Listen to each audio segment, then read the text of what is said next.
não é matéria de jornal. Isso é motivo de nos entristecermos e sentirmos que o problema que eles tiveram a passar é o nosso. Devemos orar pela pessoa. Então Elias ia para o deserto e entristecido orava pela condição pecaminosa que ele olhava nas cidades. E os adoradores de Baal, o que eles faziam? Eles entendiam que a mensagem de Elias era uma falsa mensagem. Sendo essa uma falsa mensagem, eles mantinham o povo sobre a maldição dos seus atos de idolatria. E o que aconteceu? Esses sacerdotes de Baal eram cúmplices da esposa do Acabe. A esposa do Acabe, mesmo percebendo que a mensagem traga por Elias era a mensagem de Deus, ainda assim perseguiu Elias. Tem uma parte lá mais para frente que colocamos lá. Ela percebeu que não, esse Elias vai me tirar o pão, então esse homem precisa ser morto. E aí, o que aconteceu? A terra estava completamente corrompida e Deus disse que vai ter um juízo. A terra não poderia ter água, porque a terra de Gileade era uma terra muito bonita e verde, tinha muita riqueza, e as pessoas, por tudo quanto elas viam, diziam que não vai ter nada que vai parar essa beleza e essa nossa riqueza. Mas Deus, como queria trazer o seu povo a perder arrependimento, disse que vai ter problema sim. Eles não terão água e toda a sua riqueza irá desaparecer. Mas o profeta seria protegido com pão e água ao seu tempo, e os corvos poderiam alimentá-lo durante o período de juízo de Deus. Mas realmente qual era o objetivo? Eu coloquei lá em verde. O objetivo é que o povo se voltasse para Deus em arrependimento. O juízo que Deus estava trazendo não era para matar o povo, não, irmãos. É porque eles estavam tão confortados com a riqueza, com o bem, com o conforto da tela, do cadeiro, do sofá lá em casa, da alimentação. O bucho estava sempre lá abastecido. Então ele disse: tá bom, já que vocês adoram outros deuses, vai ter uma forma de nos castigar. Eu vou tirar a vossa riqueza. Gileade teria que passar por anos de seca. E quem trouxe essa mensagem fora Elias.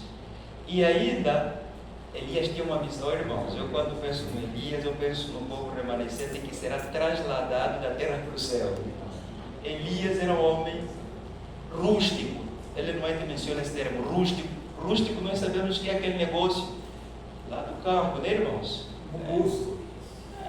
Cara que não tem roupa para aparecer na cidade. Era pele de animal, ele tapava o corpo com frio. E o que aconteceu? Ele apareceu diante do rei Acabe. Os soldados não perceberam ele passando. E quando ele chegou-se depois diante do rei, o rei atônito ficou lhe vendo. Como é que esse cara chegou aqui? Será que ele matou os meus soldados? Ele estava pensando, como é que esse cara chegou e os soldados não prenderam ele? Ele chegou no poder do Espírito Santo, e o Espírito Santo cegou aqueles homens que poderiam guardar ele na porta. Então Elias entrou, quando ele chegou, disse: eu tenho uma mensagem de juízo para você. E ele falou a mensagem ao rei Acabe. E o rei ficou assim, pasmado. Isso que eu estou falando está lá no 1 de Reis, capítulo 17, versos 1 até 7. E quando ele ficou pasmado, ele queria discutir com ele, e pelo Espírito Santo Elias saiu rapidamente da sala para não ter tempo de debate com o profeta. E aquela mensagem aterrorizou o rei de tal forma que ele não tinha paz, irmãos. E a não ter paz, entendemos que a esposa dele percebeu isso, porque os profetas deles também estavam em luta. O que ela fez? Ela primeiro recusou-se inteiramente em reconhecer que aquela seca, a maldição que Deus tinha trago sobre eles, que era o juízo de Jeová, era a palavra de Deus. Ela completamente se recusou disso. E o que ela fez? Instigou o marido a fazer um decreto de perseguição de morte, não só para Elias, mas para todos os profetas em Israel. Quando Elias saiu da presença do rei, Deus lhe ajudou a se esconder lá no deserto. E quando eles lhe procuraram, esse casal lá, não puderam lhe encontrar porque ele estava sob o esconderijo de Deus. em dado momento de nossas vidas, quando tivermos que passar por provação, nós seremos ajudados por Deus a nos esconder. Mas podemos ter a certeza de que Deus vai enviar o seu anjo para nos alimentar e nos fazer companhia no momento de provação também. Amém. E foi o que aconteceu com Elias quando estava desesperado. E para os irmãos que conhecem a história, diz que eu estou sozinho, nesse momento já de alvoroçada do desespero, disse: Deus, eu estou sozinho, todos os profetas foram mortos. Deus olhou para ele: quem disse que você está sozinho? Obadias, o servo de Acabe, reservou quantos? 100.000. Colocou 50 em cada caverna, os coitadinhos, e foi lhes dando água e pão. E aí Deus protegeu os seus servos. Diante da provação, irmãos, é normal se sentir mal. Porém, não podemos ter o desespero de que Deus nos abandonou. Deus nunca abandona seus filhos. Nós é quem abandonamos Deus. Aqui eu vou parar um pouquinho e vou contar a experiência de uma senhora. É adventista ela. Perdeu o seu filho desbravador, um rapaz amado pela igreja, bem dedicado, que desenvolvia bem as atividades. E era um rapaz que influenciava tanto os outros para poderem ir para o clube e fazia grandes atividades no clube. Aí, quando ele estava doente no hospital, como de costume, né? A igreja visitou o rapaz, orou, cantou, fez lá todo aquele programa espiritual que nós fazemos. A mãe e o pai oravam bastante em favor da vida dessa criança, mas a criança tinha que morrer. A história conta que essa criança morreu e a mãe amava bastante a criança porque era uma criança dedicada. É qual pai ou mãe que não queria ter um filho na igreja e dedicado da forma que ele estava? Diz que a mãe chorou bastante, desesperadamente, e no dia do funeral, lá em Angola o funeral pelo menos são 3 dias, né? No dia do funeral, a mãe agarrou no casaco assim do pastor, chorando, desesperada. Pastor, onde é que estava Deus no momento em que meu filho estava morrendo? Essa foi a pergunta desesperada daquela mãe. Onde estava Deus no momento em que meu filho estava morrendo? O pastor não poderia fazer teologia naquele momento. Não poderia argumentar fabuloso como teólogo. Ele tinha que cuidar do coração quebrantado daquela mãe. E sabiamente respondeu: Deus estava no mesmo lugar aonde tem estado quando está tudo bem na tua vida. Meu irmão. Mas ainda assim a mãe não entendeu, só entendeu depois.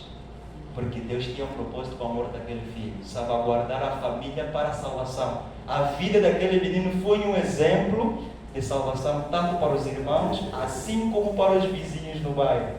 Amém, irmãos? Amém. Então, por vezes, precisamos passar por perrengues como Elias estava passando, mas temos que ter a confiança de que Deus está sempre lá. E continuando na história aqui, esses caras, os sacerdotes de Baal, o que eles estavam fazendo? Estavam continuadamente determinados a conservar o povo sobre o quê? Sobre o engano dos sacerdotes de Baal. Isso é, diziam que não, vamos adorar sempre o nosso Baal e tudo mais. Aí vem o perigo da confiança estrita nos pastores e em nós anciãos, irmãos. Cada um deve desenvolver um relacionamento saudável com Deus. Porque esses homens foram instigados pela Jezabel. Ela disse: olha, não deixa o povo voltar-se para a mensagem de Elias. Eles precisam continuar a adorar Baal. E os sacerdotes de Baal faziam isso. Mesmo com a seca, eles faziam vigília, dizendo que não, Deus vai nos atender. Eles eram teimosos nos seus pecados, mas Deus queria chamar o povo a um verdadeiro arrependimento. E com a seca, com o calor, com aquela toda a situação alvoroçada que estava em Israel, os pais não tinham nada para dar aos seus filhos para comer, porque não tinha alimento, irmãos. E o mais doloroso, o que estava acontecendo? Eles tinham que passar pela situação de verem os seus filhos morrer. Muitos pais, pela teimosia de adoração falsa aos deuses de Baal, tiveram que suportar ver seus filhos morrendo por aquela praga, por aquele juízo que Deus estava trazendo a Israel. E aqui, ao terminar essa parte, diz assim: Deus, através desse juízo, estava procurando libertar o povo de seu engano E eles entendiam que o engano era boa coisa. E ele queria levá-los a compreender sua responsabilidade para com aquele a quem deviam a vida em todas as coisas. Estava procurando ajudá-los a recobrar a sua fé perdida e era necessário trazer sobre eles grande aflição. Deus havia enviado mensageiros a Israel com apelos para que retomassem a sua fidelidade. Tivessem eles aceito esses apelos, houvessem retomado de Baal para Deus vivo, e a mensagem de juízo de Elias jamais teria sido dada. Mas as advertências que deviam ter sido um cheiro de vida para a vida, provou-se-lhes um cheiro de morte para a morte. A teimosia deles para o chamar levou-lhes nessa terrível situação. Para o ferido Israel, só havia um remédio, irmãos, diante daquele juízo. Isso é, afastarem-se dos pecados que haviam atraído sobre eles a mão punidora do Onipotente, e tornarem-se para o Senhor com o inteiro propósito de coração, conforme está escrito em 2 Crônicas, capítulos 7, versos 13 e 14. Se o meu povo, que se chama pelo meu nome, se humilhar e orar e me buscar de todo o seu coração, eu dos céus ouvirei, os curarei e sararei a sua terra, irmãos. Amém? Amém. O arrependimento é uma das condições que Deus clama em toda a Bíblia para que nós nos voltemos em espírito e verdade para a salvação, irmãos. E nós, se virmos o ministério tanto de Elias quanto de João Batista, eles tiveram que lidar com situações difíceis para levar o povo ao arrependimento. Essa mesma missão foi confiada aos adventistas do sétimo dia hoje. Nós precisamos, primeiro, nós nos arrepender dos nossos pecados, não nos confortar na letargia de que somos o povo de Deus, tal como os judeus fecharam a porta para Jesus enquanto esteve com ele pregando a mensagem, irmãos. Muitas das vezes nós nos comportamos que não somos o povo da verdade. Está certo. Disso ninguém discute, até ninguém tira tempo para falar sobre isso. Mas como é que o povo da verdade se comporta diante da verdade com relação ao mundo apostatado? Como é que está o mundo agora? O mundo precisa ouvir voz da verdadeira repreensão quando está mal, irmãos. Essa repreensão precisa, tal como falamos, ser dada com amor, com o objetivo de trazer as pessoas a Jesus. Nós não precisamos nos agarrar à faca quando ela está passando no braço. Vai cortar, irmãos. E aí teremos feridas eternas.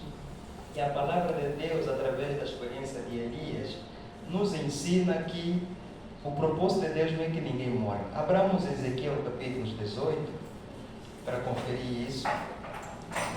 Ezequiel capítulo 18, versículos 23. Capítulo 18 de Ezequiel, versos 23, 31, 32.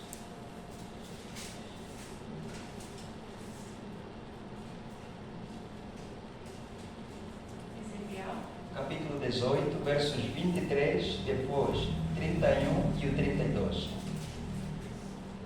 Porque podemos até pensar que não, Deus é mau, matou, permitiu que os pais tivessem a dor de ver os seus filhos a morrer, mas não foi a culpa de Deus, irmãos. O povo é que estava no caminho errado. E aqui vamos ver qual é o pensamento de Deus. Ezequiel 18, alguém já encontrou? Por favor. Verso 23. Tenho eu algum prazer na morte do ímpio? Diz o Senhor Deus, não desejo antes que se converta dos seus caminhos e viva. Versos 31 e 32. Lançai de vós todas as vossas transgressões que cometeste contra mim, e criai em vós um coração novo e um espírito novo, pois porque morrereis ó casa de Israel. Porque não tenho prazer na morte de ninguém, diz o Senhor Deus. Convertei-vos, pois, e eu viverei. Amém. Convertei-vos, pois, e vivei. Essa é a palavra de ordem de Deus, irmãos. Conversão. Conversão é uma mudança radical dos hábitos. Temos que ter pensamentos saudáveis, irmãos. Nós temos que ser limpos. Que quando o pagão, é assim que fala também aqui, o pagão pode fazer uma leitura, ele fala, não, esse cara não é daqui, esse cara está aí no céu. Porque quando o pagão está te olhando, fala, isso é confusão, você está na dúvida, até mesmo Deus também, quando tiver que ver o teu caso, irmão, você vai passar para a esquerda. Por quê? Porque nós somos julgados pelo mundo. Jesus disse, pelos seus frutos os conhecereis. E o mundo nos julga, está lá, o apóstolo Paulo menciona que nós somos o espetáculo do mundo. Eles entendem que esses caras são diferenciados. Então, quando você se propõe a ser diferenciado como cristão, mas tem uma vida toda na bagunça, toda confusa, não, irmãos. Ele fala, mas esse cara, até a mensagem que ele fala, ele não vive. E ontem o pastor falou e bem, eu comprovo isso, irmãos. E até hoje, graças a Deus, tive um testemunho desse. Quando você vive o que fala, você não precisa pregar bastante. Não, irmãos. Você não vai ter tempo de todo ir atrás de um crente ou um mundano para fazer pesquisa de aquele negócio religioso. Eu quero te dar estudo. Não vai precisar. Se você viver o que aprende na igreja, na Bíblia, eles virão. Eles virão, irmão. Eles vão te perseguir. Olha, eu quero ir contigo para a igreja. Isso não é fábula, irmãos. Isso é história bíblica e o que acontece conosco nos últimos dias também. Hoje eu fui visitar umas colegas lá para a preparação lá da defesa e depois de acertarmos, estávamos assim a conversar, de repente caímos no assunto da Bíblia. E eu expliquei um negócio que elas nunca ouviram, mas não mencionei ele no aire, irmãos. Um cara disse assim, eu tenho meu primo, ele é pastor da igreja pentecostal, um dia me falou do primeiro mundo e do segundo mundo, mas esse mundo é misterioso, não existe, uma coisa dessa. E eu esclareci isso aí, na perspectiva de apóstolo Paulo. E depois falei que, olha, existem outros seres humanos que estão em mundos que não cometeram pecado. E um dia até alguém viu Enoque lá no mundo que tinha 7 luas e perguntou, o que você está fazendo aqui no céu? Ele disse, não, estou passeando. E por que os caras deste mundo são mais altos, belos e bonitos, perfeitos em sua simetria, e nós os da terra somos tão minguados como somos, magrelas, bebuchos e tudo mais? Enoque disse, é porque vocês lá na terra comeram do fruto da árvore da vida que Deus havia proibido, mas esses daqui não comeram. E ela ficou assim, isso existe, Antônio? Eu falei, existe essa história. Eu quero ter estudos bíblicos contigo. Eu falei, Deus seja louvado. Vamos marcar o estudo. E ele é católica ferrenha, irmãos. Então, não precisamos andar com chicote atrás das pessoas. Precisamos viver a verdade que queremos pregar para as pessoas. E isso vai atraí-las a Jesus. Porque o nosso objetivo é levar as pessoas a Jesus, não a nós não somos nada. Nós temos também contas a prestar com Deus, irmãos. Os nossos pecados que cometemos lá na escondida, Deus sabe.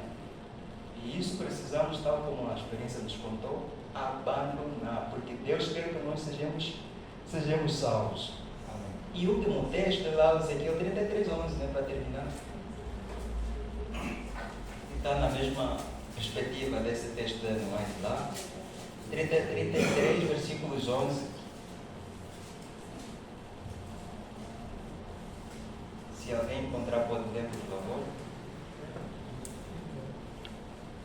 Então lhes orientará dizendo, tão certo como eu vivo, o Senhor Deus, não tenho qualquer prazer na morte do incrédulo, mas sim a minha alegria está em que o ímpio se venha a ser convertido, se desvie do seu mau caminho e viva.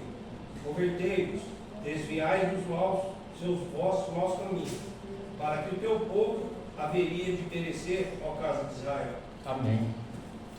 O chamado de Deus, ele parece que é um Deus carente, né, irmãos?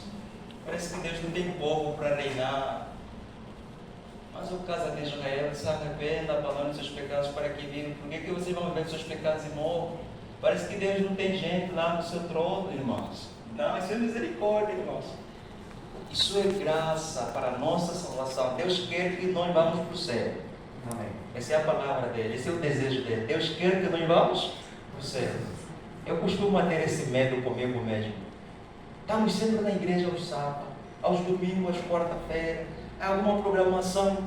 Imagina naquele momento Deus te falar: apaga de mim, maldito, não te conheço. Está certo isso, irmãos? Estamos a perder tempo. Poderíamos muito bem ir lá no churrasco, comer todo tipo de carne lá no açougue. Podíamos ir lá nas baladas, pegar todo tipo de menina, todo tipo de menino, dar lá os pingos necessários que nós tivéssemos que dar. Mas nós tiramos tempo para vir aqui, que seja tempo valioso, irmãos. Amém. Que seja realmente um tempo de reconsagração, que seja realmente Jesus falando e nós meditando em suas palavras, e quando vamos para casa fazer uma oração sincera: Senhor, por favor, me ajude a não viver a minha vida depravada. Me ajude a cuidar dos meus maus pensamentos contra os irmãos. Me ajude a cuidar das minhas palavras contra os irmãos, Porque Tiago diz que aquele que fala mal do seu irmão, esse negócio aí, ele é juiz. Está a julgar a lei. E quem julga a lei é juiz. E sendo juiz, a mesma forma como ele está julgando, também será julgado por Deus. Somos todos falhos. Temos muitas limitações. Porém, isso não é motivo de fazermos matéria de jornal, irmãos. O irmão não é negócio de ganhar pão lá nas TV, não. Se ele tiver a fazer algo de errado, é nossa responsabilidade chamar a pessoa: vem cá, vamos orar. O que você está fazendo está errado. É assim, irmãos, tão simples quanto isso. Do que fazermos fomentação, de sermos maldizentes, e o arrependimento que Deus pede não chega. O juízo está aí entre nós, porque estamos passando por um julgamento. Cada um está sendo investigado, irmãos. O tempo está a passar. E ele não vai ter menciona no primeiro escrito que Satanás quer que fiquemos distraídos, porque está passando o momento do julgamento dos nossos pecados. Quando acabar, aí Jesus vai falar: está consumado, as pragas estarão caindo, e uma delas vai te cair, se te cair, acabou. Negócio é churrasco. Queimar com Satanás, é só equipa lá. Mas o maior desejo de Deus não é isso, irmão. Deus quer nos salvar. E se esse é o maior desejo de Deus, e nós somos seus adoradores, precisamos responder: eis-me aqui, Senhor. Se você tem salvado os outros, tem abençoado os outros, abençoe-me a mim também. Eu não consigo deixar esse pecado, Senhor, me ajuda. Esse é o clamor sincero, irmãos. Então, o povo de Israel só sofreu porque Deus queria lhes salvar, mas eles entenderam que os balins, é assim que se fala no plural, estavam certos. Por quê? Porque eles depositaram a fé nos sacerdotes. E ao depositarem a fé nos sacerdotes, pagaram a consequência primeiro, de verem a terra seca sem a beleza que eles estavam habituados. Depois, pagaram vendo os filhos morrendo pela fome, não tinham como alimentar. Os bois passavam mal, irmãos. Quem tiver que ler o capítulo 9 de Profetas e Reis vai ver que até os bois, coitadinhos, irmão, mugiam de um lado para o outro à procura de comida. Não tinha, nem água tinha lá. Então, de tanto procurar, coitados, os bois iam morrendo por aí. E até chegar ao caso das crianças. Então, que não seja essa a nossa sorte, queridos irmãos. Deus fala hoje para nós que precisamos humilhar-nos a nós mesmos, reduzir-nos à servidão e permitir com que o Espírito Santo, ao falar, sejamos impressionados para toda boa obra, no sentido de que as pessoas contemplem Jesus em nós. Com essas palavras, queremos dar encerrada este nosso sermão. Que Deus nos abençoe grandemente. Seja para nós uma oração. Boa tarde, Deus. Amém. Amém.